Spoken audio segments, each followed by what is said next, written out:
Veja nesta edição dicas para combater e prevenir as varizes. Casos de dengue diminuíram 48% este ano no Pará. Táxis de Belém já rodam com nova tarifa. Exposição em Belém apresenta a arte do grafite. Terceiro seminário sobre dramaturgia amazônica acontece na capital paraense.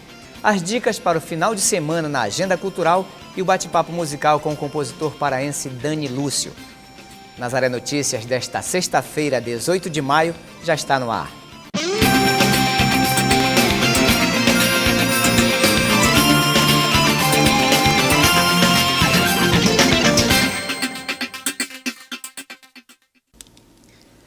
Dores nas pernas e o incômodo estético. As varizes atingem um grande número de homens e mulheres. Nesta reportagem, você vai conhecer algumas orientações para se prevenir e combater as varizes. Prevenir o aparecimento das varizes é a melhor opção para quem quer evitar esse mal que causa transtornos a homens e mulheres. Atividades como musculação excessiva podem potencializar esse problema. A veia varicosa é uma veia não só dilatada, mas tortuosa e incompetente, e que permite, portanto, o deslocamento do sangue nos dois sentidos. Tanto ele sobe quanto ele desce. Ela está incompetente, ela é apenas uma veia plástica que aparece ali, mas não funciona nem como veia. É um desvio que se criou pelo abuso postural, ele é anômalo, ele não tem função, ele é feio, e ele pode vir a prejudicar realmente a circulação naquele local, inclusive chegando até a causar uma necrose da pele, que é uma úlcera. Os sintomas das varizes podem ser pernas pesadas e cansadas no final do dia, dores e câimbras noturnas, principalmente na panturrilha, inchaço nas pernas, mudanças na cor e textura da pele, manchas de cor escura e pele lisa e brilhante. Ficar muito tempo em pé ou sentado é a principal causa das varizes por conta da má circulação do sangue. O coração é uma bomba calcante e aspirante. Quando ele calca, ele é forte, é a sua contração. Nós dizemos que ele fez tum. Quando ele se dilata, ele faz tá. Ele é fraco, é na dilatação. O que ele faz na contração, ele não consegue fazer na dilatação. Então, prevenir varizes é instituir na sua vida caminhada, bicicleta, hidroginástica, natação, exercícios do tipo aeróbico. Vale queimada, vôlei, basquete, tênis de mesa, tênis. As formas de prevenção são básicas e fáceis de serem praticadas. Quando você vai repousar na sua cama à noite, você não esqueça de levantar caridosamente os pés da cama, do lado dos pés. Somente do lado dos pés, por exemplo, com uma lista telefônica. 2 centímetros já é suficiente, já está lhe ajudando muito e não vai haver nenhuma complicação com hérnia de hiato, que é outra coisa que é no estômago. E ainda falando sobre saúde, os casos de dengue reduziram 48% nos 4 primeiros meses de 2012. Mais de 6 mil casos foram confirmados em todo o estado do Pará. De 1º de janeiro até hoje, 16.148 casos de suspeita de dengue foram registrados. Desses, 6.042 foram confirmados. No mesmo período de 2011, foram confirmados 11.620 casos. Esses números apontam uma redução de 48% nos casos registrados, resultado do novo balanço divulgado pela Secretaria de Estado de Saúde. Casos graves de dengue também foram reduzidos. Belém, Parauapebas, Marabá e Altamira continuam sendo os municípios com maior número de notificações. Mesmo com o fim do período de chuvas, ações de vigilância continuam sendo feitas na capital e no interior. E ainda falando sobre dengue, o número de mortes no estado caiu 86% nos 4 primeiros meses de 2012 no Pará em relação a 2010. Há 2 anos foram registradas 14 mortes pela doença entre janeiro e abril. Os dados são do balanço apresentado pelo Ministério da Saúde. O balanço também revela outro índice positivo no combate à doença, a diminuição de 76% nos casos graves da doença no Pará, que passou de 173 em 2010 para 41 registros em 2012. Os índices do Pará são semelhantes aos nacionais, onde o número de óbitos por dengue caiu 84% de janeiro a abril de 2012 em comparação a 2010. Trazer à memória fatos e acontecimentos que fizeram parte da história recente do Brasil, principalmente na violência praticada contra cidadãos e a violação dos direitos humanos. Na última quarta-feira foi instalada a Comissão da Verdade. A repórter Patrícia Nascimento tem mais informações. Marcos, o grupo é formado por pessoas de diferentes áreas de atuação. A comissão vai apurar violações de direitos humanos entre 1946 e 1988, período que compreende o governo do presidente Eurico Gaspar Dutra até a promulgação da atual Constituição. O objetivo é investigar casos de tortura e morte durante a ditadura militar.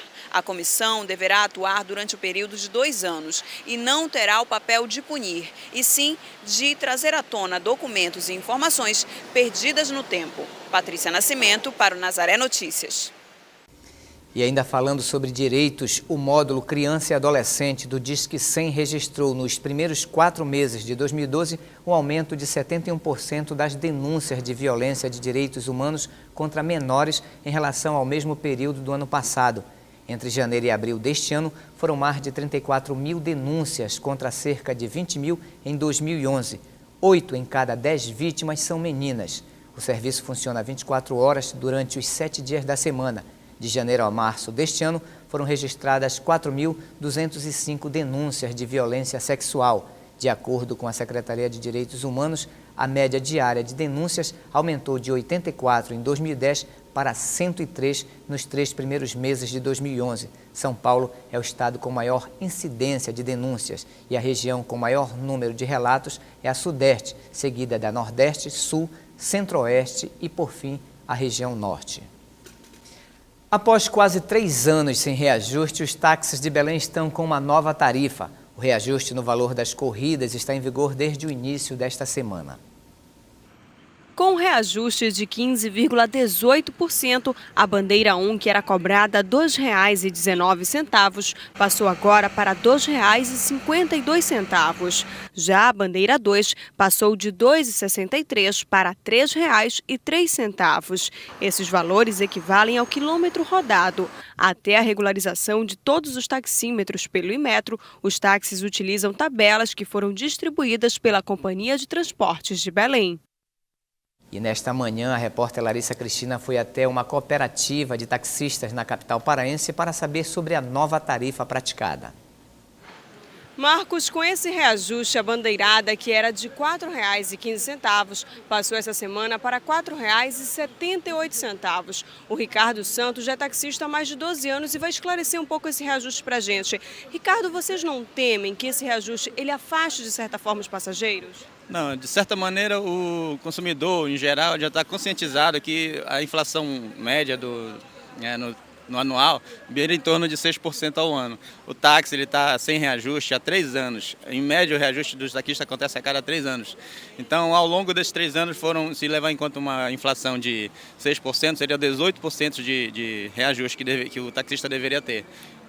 Como não aconteceu. Aconteceu a gente apresentar a planilha de custo, o sindicato apresenta a planilha para os órgãos competentes, CTBL no caso, e o que acontece? Ficou decidido o reajuste de 15,18%, entendeu? Esse é o que acontece. Isso acontece até por quê? Porque ao longo do tempo as pessoas, o governo mantém o preço da gasolina como uma base para tudo. A gasolina puxa o preço de todas as coisas, combustível. Mas o que acontece? Acaba acontecendo que outras coisas aumentam, peça, mão de obra, entendeu? Enfim, aí tudo isso acaba acarretando uma perda ao longo desses 3 anos. Isso aí é apenas um reajuste taxista e a população já tem consciência disso. Como é que a população está vendo esse reajuste? Vocês estão informando, os taxímetros já estão ajustados? Não, até por conta da estabilidade econômica do país, as pessoas já têm consciência disso e quando ocorre o aumento, o cliente já não reclama tanto, entendeu? São pouquíssimos clientes, mas acaba explicando e fica tudo certo.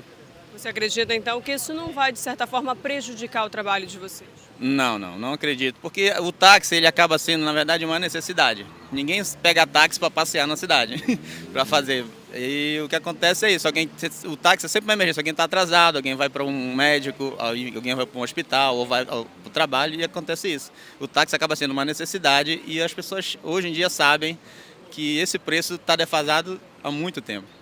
Obrigada, Ricardo, pelas suas informações. E a gente lembra, Marcos, que o reajuste ele já está em vigor desde segunda-feira. Então, todos que pegam o táxi podem notar lá dentro que tem uma tabela com os novos valores. É com você aí no estúdio. E agora falando sobre a greve dos professores da Universidade Federal do Pará e de acordo com o balanço do Sindicato Nacional dos Docentes das Instituições de Ensino Superior, professores de 33 universidades federais aderiram à greve.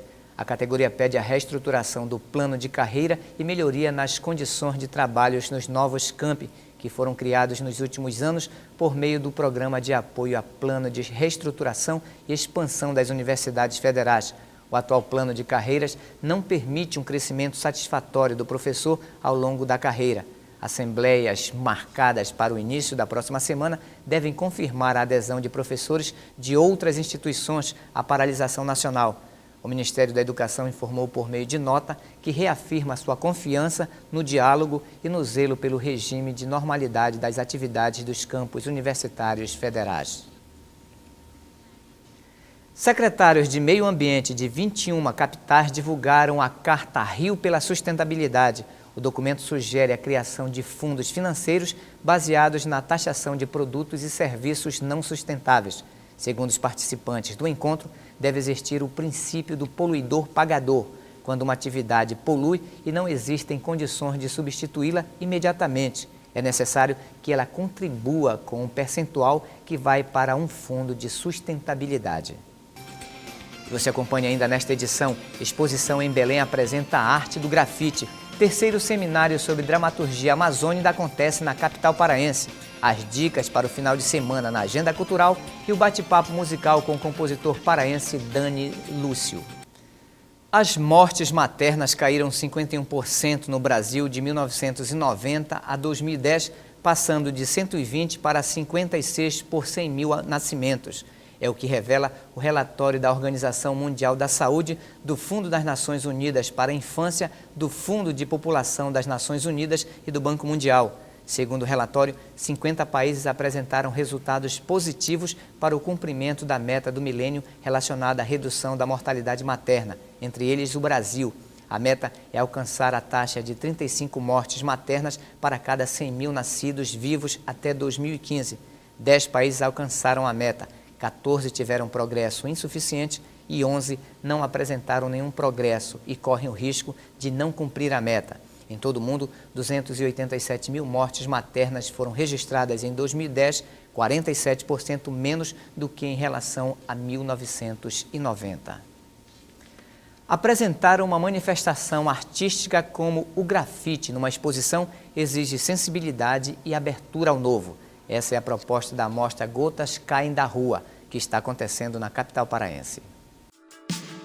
O belo pode estar não apenas nas grandes obras dos museus, mas em diversas realidades do cotidiano. Quem ainda não viu um muro com este visual em uma esquina de Belém? Este aqui pode ser visto na exposição Gotas Caem da Rua, nesta galeria da capital, que propõe a valorização de produções artísticas alternativas. Trabalhar com as pessoas que estão fazendo arte pela cidade, trabalhar com as pessoas que estão fotografando, estão pintando, estão grafitando, estão ilustrando. Então é um espaço para todo mundo vir, bater um papo, se descobrir, ensinar os outros, aprender um pouco com os outros e através disso começar a desenvolver sua própria arte.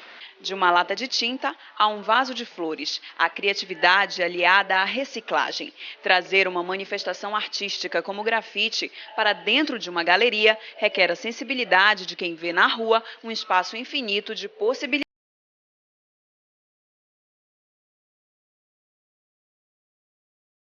O grande barato do grafite é que, mesmo trazendo ele para a galeria, o espaço dele é a rua.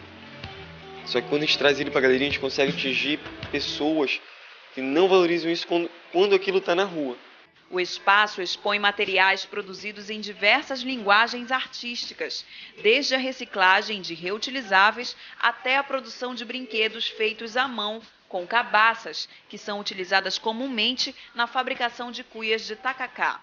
Além disso, sandálias e bolsas também fazem parte da composição do espaço. Além das exposições, a galeria também realiza workshops e oficinas. O grafite é o maior expoente da arte urbana atualmente. E o grafiteiro é quem faz dos traços coloridos ou em preto e branco um novo encantador. Quando estou na rua pintando, as pessoas param e ficam olhando. O que ele está fazendo? Aí uns falam, o que está fazendo? Fala, quando acabar você vai ver, né? Aí depois quando está acabado, já o pessoal pergunta para mim, o que significa isso? Aí eu falo, o que está vendo? Ah, estou vendo um rosto, pode já vir uma mão, aquele já vira outra coisa, sabe? Então é isso. Mas a pessoa não vai descobrir só naquele dia também, entendeu? Aí a pessoa passa 2 dias, 3 dias, 4 dias, não vai ver a mesma coisa, vai ver outras coisas, outros personagens, outra modalidade. Esse que é o legal da minha arte.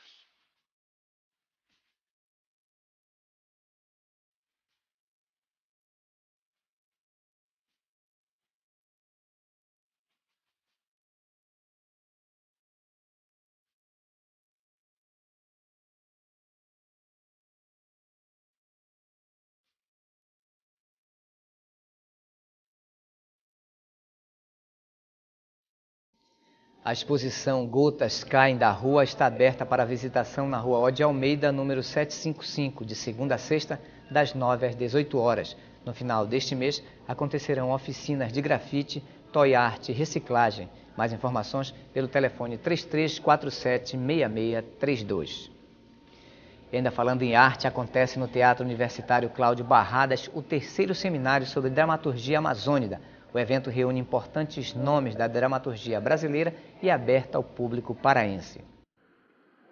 O 3º Seminário de Dramaturgia Amazônica acontece no Teatro Cláudio Barradas até o dia 20 de maio. A programação, além de palestras, contará com a apresentação de peças teatrais.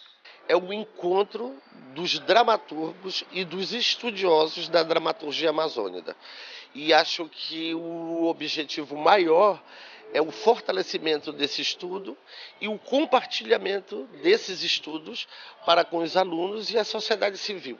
Este é o 3º ano em que o seminário acontece, sempre debatendo a dramaturgia amazônica, e todos os anos homenageia um dramaturgo paraense. Ano passado, o grande homenageado foi Nazareno Tourinho, escritor paraense ainda vivo. Este ano é a vez de Levi Raul de Moura, escritor paraense do século passado.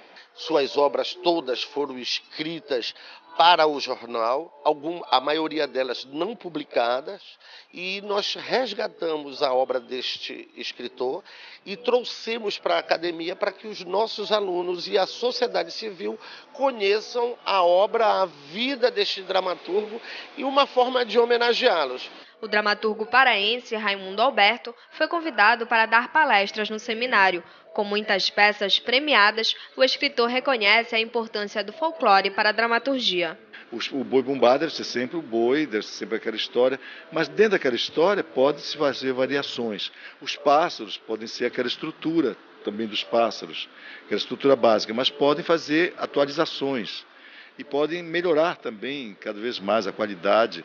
Mas é importante porque é toda a riqueza de um país e toda a riqueza de uma região. E a Amazônia é muito rica. O seminário é voltado principalmente para a academia. Em suas palestras, Alberto procura mostrar formas de resgatar o folclore, um pouco esquecido pelo povo. Há muita coisa que pode ser aproveitada. Você pode ter 2 caminhos, ou você escrever sobre uma peça, como, por exemplo, o Pássaro Loureiro fez sobre o pássaro, né? Ou você pode fazer uma coisa mista, você colocar personagens que estão diante, de repente, de situações folclóricas. Apesar de ser voltado para a comunidade acadêmica, todas as pessoas estão convidadas a participar do seminário. Sábado e domingo nós temos a apresentação de 2 espetáculos. No sábado, no Trono, e no domingo, a Casa da Viúva Costa, que é do Antônio Tavernar, com música de Valdemar Henrique, um clássico da dramaturgia paraense e do teatro de revista paraense. E você acompanha agora as dicas para o final de semana na Agenda Cultural. Fotografias que valorizam a memória e o patrimônio da cidade fazem parte do resultado da primeira maratona fotográfica Cidade de Belém. A exposição pode ser conferida neste domingo na Praça Batista Campos, a partir das 10 horas da manhã. A banda Sabor Marajoara leva folclore para a Estação das Docas nesta sexta-feira, a partir das 6 horas da tarde. A entrada é franca. Para os amantes da literatura, o clássico Romeu e Julieta será exibido no Cinema Olímpia neste sábado, às 6 horas da noite, com entrada franca. Contadores de história do grupo Aivu Rapita recontam clássicos da literatura que povoam o imaginário adulto e infantil. Neste sábado, às 11 horas da manhã, no Centro Cultural Sesc Boulevard. A entrada é franca. Bossa Nova, chorinho e toada. No bate-papo musical de hoje, vamos conhecer melhor o trabalho do compositor paraense Dani Lúcio. O nosso bate-papo musical de hoje é com o compositor paraense Dani Lúcio. Ele lançará um CD no início do mês de junho e conversa um pouco com a gente sobre esse primeiro trabalho autoral. Dani, muito obrigada por ter aceitado participar desse nosso bate-papo e fala um pouco pra gente como é que foi a composição desse projeto e a concepção desse primeiro CD. Pois é, o trabalho de composição desse meu primeiro CD, ele já estava sendo gerado há muito tempo, né? Desde quando eu ainda estudava no conservatório, eu comecei a compor, montei meu grupo de choro, o Clave da Lua, e começamos a fazer composições para poder tocar nas audições que tinham no conservatório. E eu compus a minha primeira música, intitulada Chorinho Dengoso para Lúcio Reis, que eu fiz na época que meu pai faleceu. E a partir desse choro, que a Camila Alves colocou letra, começou a aflorar em mim aquela vontade de não parar mais de compor, de ficar fazendo música. Eu vi a lua marinheira, madrugada madrugando, brisa de pré-amar, vai pela mata. Aí comecei a procurar as parcerias. Às vezes eu fazia a música e dava para alguém fazer a letra, e às vezes eu fazia a letra e dava para alguém fazer a música, mas sempre procurei fazer parceiros. Na realidade não tem nenhuma música no CD que seja letra e música minha. Sempre eu estou dividindo parceria com alguém, que é bom fazer parceiros. A gente consegue se identificar com as pessoas. Na contramão, sou um obstinado cidadão, inspirado, antecipo o que vem. Vou mais alto no além,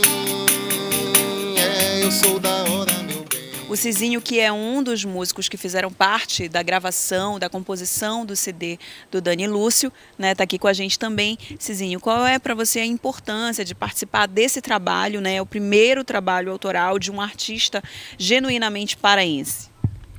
Bom, eu me sinto muito honrado em participar, levando-se em consideração que o Dani, ele está muito novo ainda na música, né?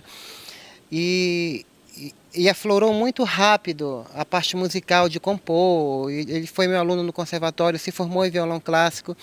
Então ele é assim, é um rapaz muito estudioso e ele, quando ele quer uma coisa, ele vai, é muita insistência mesmo, ele consegue o que ele quer.